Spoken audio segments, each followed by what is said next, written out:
GabuBond used to be one of the most feared decks in the history of the Digimon TCG, but these days it's considered completely unplayable. And until a little while ago, I thought so too. But when Bandai announced the new GabuBond Ace card, I decided to give the deck another look. And it turns out that we're in the middle of a bit of a perfect storm, with a handful of completely unrelated cards allowing me and a few other jank enthusiasts to do the seemingly impossible. We made GabuBond competitive again. It's probably been a while since you've seen or played GabuBond, so here's a quick refresher. The deck revolves around 3 cards: BT6 Gabumon, BT6 Matt Ishida, and BT6 Gabumon Bond of Friendship. BT6 Matt Ishida is your primary resource engine, allowing you to draw a card and gain a memory whenever you promote a Gabumon tribal card. Matt also lets you warp digivolve any Gabumon into the level 7 Bond of Friendship, but that comes at a cost, trashing your top 2 security cards. And if you have 1 or more security remaining at the time, the Bond of Friendship will delete itself at the end of the turn. BT6 Gabumon is designed specifically for that bond play. It makes your mats cheaper by gaining a memory when you play them, and when you warp it into Bond of Friendship, it gives your boss monster an extra swing.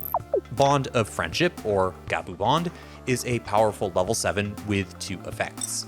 First, if you have a tamer in play, it can unsuspend once per turn when attacking. And every time it attacks, it spins an enemy level 5 or lower Digimon to the bottom of the opponent's deck. As a deck, GabuBond basically plays like Rookie Rush for most of the game, not needing to bother with level 5s and 6s. Instead, it loads up on consistency cards, security bombs, hybrids, and back in the day, a heavy ice wall count. Then, when the moment strikes, you go Bond and blow them away. In its time, especially the BT6 through EX1 format, a GabuBond was the best deck by far, surpassing its counterpart AguBond by a significant margin. But time has not been kind to GabuBond. From BT9 onward, it just couldn't keep up with the X-antibody OTK decks like Melga, the faster and more resilient Digicross decks, and then the arrival of the tamer annihilating Black War Greymon X all but sealed the deal. GabuBond has been dead as a deck for a long time now, and outside of trying to flex on people at locals, it would basically see no play until the release of 2 very special promos in BT14, and I'll let a fellow Digituber break down how game-changing those 2 cards really are. I think, Ukkomon, we see this card as a sort of a sleeper card for GabuBond, and what I've seen with this is that as the game has evolved, I think we're in a time where speed is above all a very, very core piece to almost every strong deck that we've seen in recent metas. We're seeing, especially in BT15, right, like Melga running, wreaking havoc on a lot of decks, and decks that have stood the test of time like Red Hybrid, Bloom Lord, Mirage in a way is very, very fast as well. If you can dictate the tempo, you can really, really go far. We even saw this back in the day in like BT9, BT10, BT11 meta, right? With Crossheart, Hunters. These were decks that were simply just low to the ground, pushed tempo, and outsped their opponents to the victory.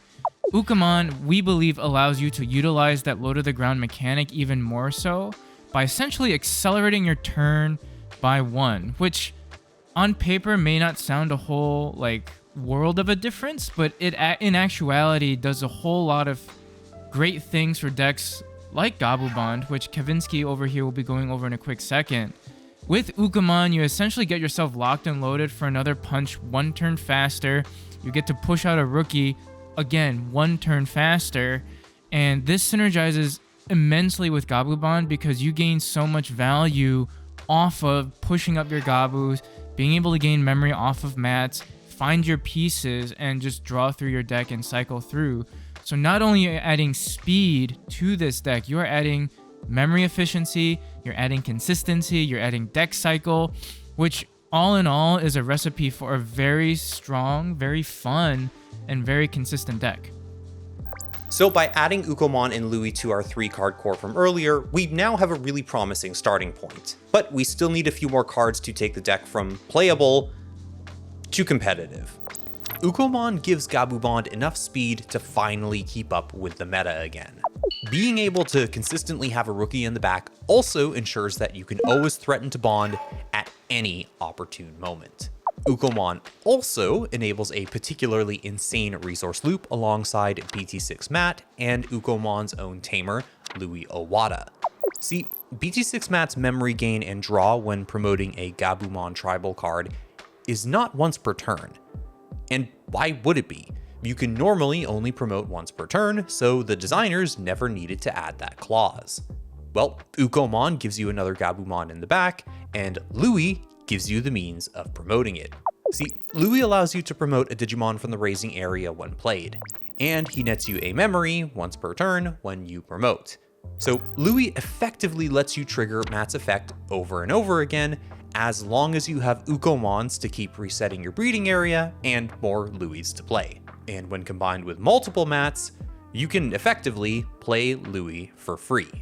This ability to machine gun rookies out lets you quickly destroy security stacks without ever needing to get to Gabumon at times, and it gives you a solid alternative to using a hybrid for game. On top of all that, this combo effectively lets you print as much memory as you need and draw through your deck extremely quickly. So you can make quite a few plays during your turn, and you're almost always gonna find your combo pieces. Outside of the aforementioned 2-card combo, there are 5 cards we still need to really give GabuBond some teeth. 2 of the cards are from BT14, and 3 of them are from BT15. Starting with our BT14 power cards, we of course have Zudomon Ace. This card gives the deck a level 5 that doesn't rely on hybrids, and crucially, the ability to selectively strip sources, which helps us get around most protected stacks. Zudomon's ability to bounce any sourceless Digimon also solves a big problem that GabuBond has had for a while, which is removing anything bigger than level 5. And of course, being able to blast Evo and disrupt the opponent's plays is a must in the face of the format's more aggressive decks like red hybrids. Now, BT14 also gave us a surprise powerhouse card. This blue level 4 is probably sitting in your bulk pile right now, but if you actually take it out and read it, you'll realize how insane it is. And that card is BT14 Gessomon. This big squid lets you selectively strip one source on the swing, and then bounce a sourceless level 5 or lower. Yeah, a level 4 that bounces level 5s. This card is ridiculous, and it essentially gives you a Rattlestar on the swing, while also setting up for big Zudomon Ace plays if he lives. Now, BT15 was actually quite generous to Gabumon Tribal in general, with the best card out of the set being BT15 Gabumon. It has a generic draw 1 inheritable, which is quite valuable, and at the start of the main phase, it gives something blocker and draws a card if you have a Mat Ishida in play. This gives the deck so much cycle that finding your pieces is hardly an issue. It also lets us finally replace the old draw Gabumon. Next up is Foxfire, which is a surprisingly potent piece of removal. Normally, it bounces a level 4 or lower to the hand, but if you have a Gabumon or a Garurumon in play, you bounce the lowest level instead. So if your opponent has only one big stack out, you simply drop or promote a Gabumon and blow them away.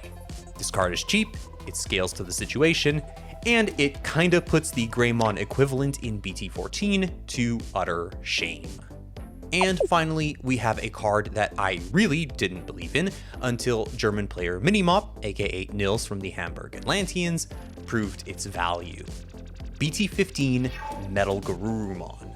This Melga warps from a Gabumon if an enemy boss monster with 10,000 DP or more is in play, and if you have a Mat Ishida on board.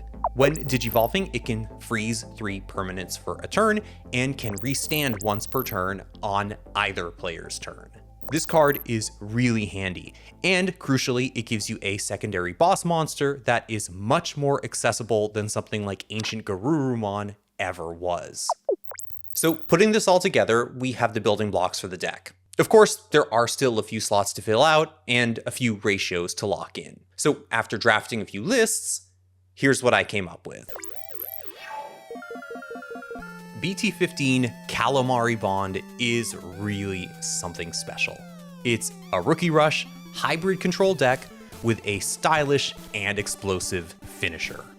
Ukkomon and Louis provide a ton of speed and resilience, allowing you to come out of the raising area every turn, draw a ton of cards, or disrupt the opponent's board. And in particular, they facilitate enough chip damage in the early game to make the threat of a GabuBond sweep available almost right away. Our hybrid package helps break boards alongside Gessomon, and of course, helps to close out the game when Bond isn't quite enough. Kumamon specifically helps Zudomon clear the board, and Lanamon applies pressure via its jamming. It also gets to use the excellent inheritables of BT15 and EX1 Gabumon, and threatens to blast Evo into Zudomon on the opponent's turn. And yes, before anyone says anything, I know the BT4 Lobomon is a vanilla, but it's also a beautiful alt art, and as many Digitubers will tell you, not without some measure of cope, the 5000 DP stat line comes up.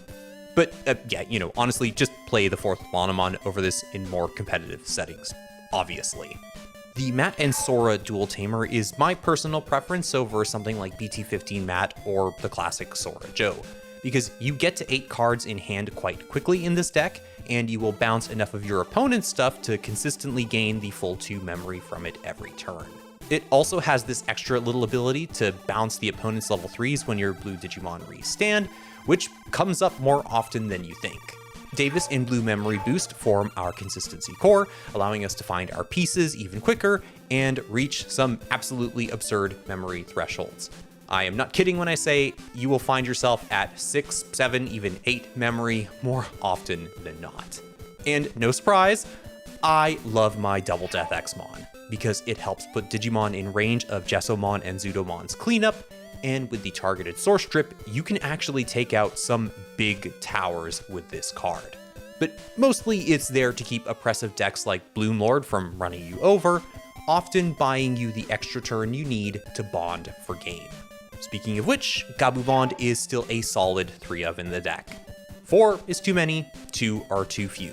And while this is normally your finisher, don't forget that Bond can break boards and put your opponent on the back foot. Although, of course, going into Bond is all a matter of timing, and yes, a little style.